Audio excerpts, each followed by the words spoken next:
This was a 12-day motorbike expedition across Nepal, covering close to 1,000 kilometers, through some of the most diverse terrain in the Himalayas. The journey was organized by Motorbike Expeditions, riding Royal Enfield Himalayan 450 motorcycles through highways, mountain roads, and off-road trails. The route would take us from Kathmandu into the mountains, up to Muktinath at nearly 3,800 meters above sea level, before descending back through central Nepal and eventually returning to the capital. Over the course of the journey, we would pass through a wide range of environments, from densely populated urban areas to remote mountain villages, and finally into the subtropical lowlands. This is what the ride looked like. We set off from Kathmandu early in the morning, navigating through the city's dense traffic and narrow, busy streets. The initial stretch required careful riding, with vehicles, pedestrians, and roadside activity all competing for space.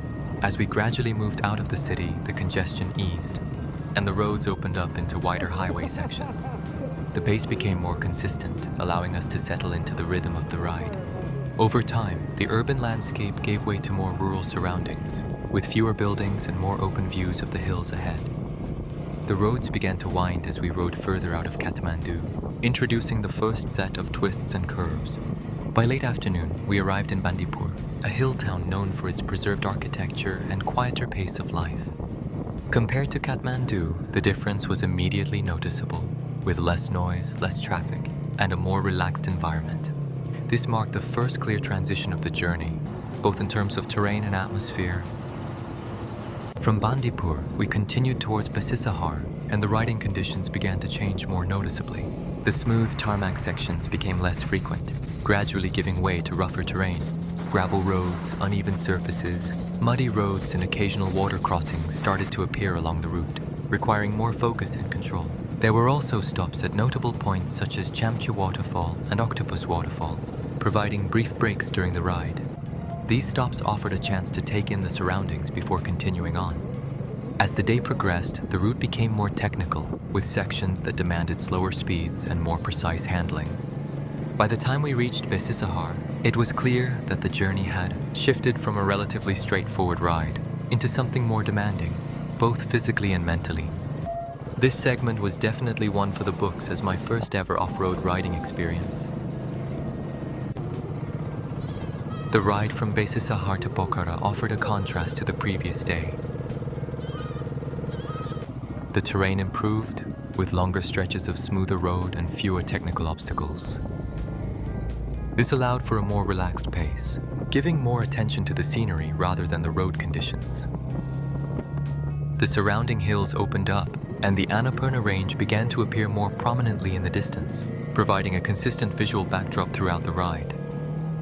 The route included a stop at Begness Lake, where the environment was noticeably calmer, with still water and minimal activity, compared to the busier roads earlier in the journey. Continuing on, we arrived in Pokhara, a city well known for its lakeside setting and views of the surrounding mountains.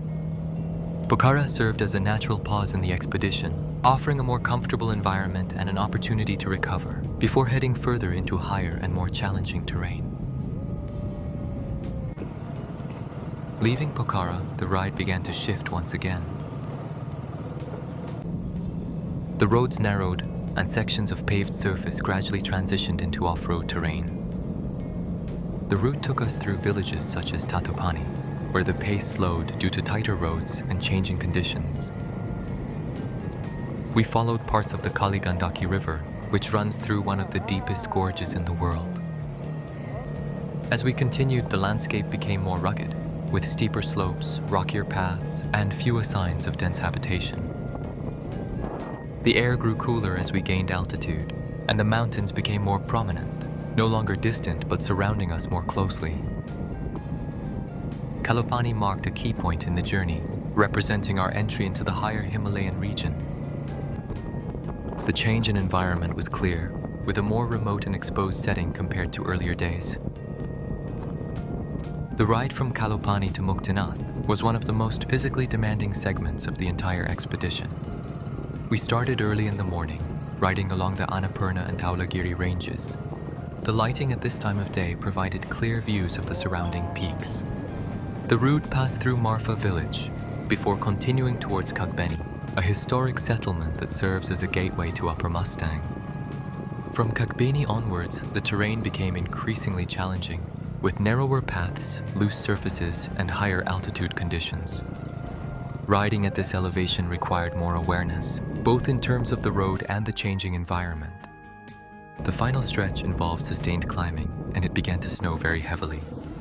Our fingers were starting to feel numb, and it became nearly impossible to pull the clutch in fully, as we lost grip strength in the falling temperatures.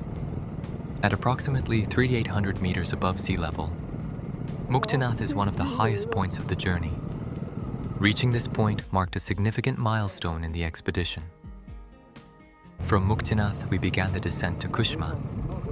We waited until late morning for the snow to stop and for the roads to clear. Although the route followed similar paths as the ascent, the experience was different due to the change in direction and elevation. Riding downhill required careful control, particularly on loose gravel and uneven sections. As we gradually lost altitude, the air became warmer and the terrain became less harsh. Vegetation started to return, and the landscape shifted away from the stark, high-altitude environment.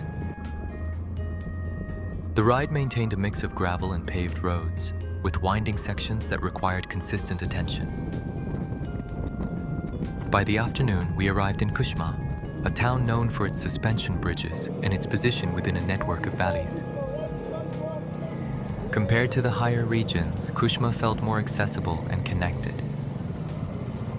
The ride from Kushma to Tansen introduced another shift in conditions. The roads improved further, with more consistent paving and fewer technical sections. The surrounding environment became greener, with terraced farmland visible across the hillsides. On this stretch, we crossed 3 suspension bridges, testing our throttle and clutch control skills, as villagers of all ages traversed the same bridges alongside us. We passed through smaller villages where traffic was minimal and the pace of life appeared slower. The ride itself was less physically demanding, allowing for a more steady and uninterrupted flow. Tansen, known for its traditional Newari architecture, offered a quieter and more relaxed setting. After several days of varied terrain and elevation changes, this segment felt more stable and predictable. From Tansen, we continued towards Chitwan, covering one of the longer stretches of the journey. We descended further from the hills into the flatlands of the Terai region, with the roads gradually becoming wider and less technical as the elevation dropped. The terrain changed noticeably, shifting from winding mountain roads to flatter, more open routes that allowed for a steadier pace. As we rode on, the environment began to feel different. The cooler air from the higher elevations gave way to warmer, more humid conditions, and the surrounding landscape became denser with vegetation. We passed through rural towns and open stretches of land, with fewer elevation changes and a more consistent riding rhythm throughout this segment. By the time we arrived near Chitwan, the contrast was clear. The journey had taken us from high-altitude mountain terrain down into a subtropical lowland environment, marking one of the most distinct transitions across the entire ride. The final leg of the journey took us from Chitwan back to Kathmandu. Leaving the flatlands behind, we began the gradual climb back into the hills. This segment combined long highway stretches with sections of winding uphill roads. As we progressed, the terrain began to resemble the earlier stages of the journey, though the perspective was different after having completed the full route. Approaching Kathmandu, the traffic density increased once again, and the riding conditions became more complex. The return to the city marked the completion of the loop, bringing the journey back to its starting point.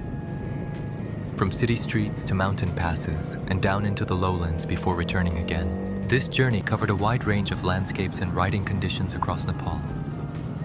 Over the course of the expedition, the route brought together highways, off-road trails, high-altitude climbs, and rural roads, offering a comprehensive view of what riding through Nepal entails. The variation in terrain, climate, and elevation provided a continuous shift in experience from one day to the next. Taken together, it formed a complete journey across one of the most diverse riding environments in the world, all on two wheels.